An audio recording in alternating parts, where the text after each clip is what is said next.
P එන්න තේ එකක් බොන්න.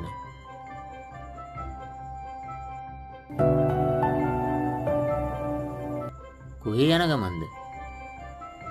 අද අපේ දවසනේ පොඩි රැලියට යනවා. මැයි පෙළපාලි. පී ඔයා වැඩ කරන ජනතාවට ගරු කරනවද? ඔව් එකෙන්ම හදවතින්ම. ඒක බොරුවක්. ඇයි බොරුවක් කියන්නේ?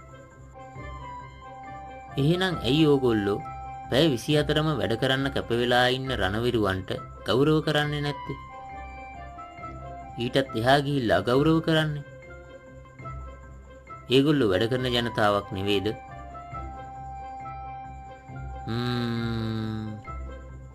මේවයි මිත්‍රයා. හමුදාව කියන්නේ රටේ ආර්ථිකයට දායක වෙන අය නෙවෙයි. එහෙමද?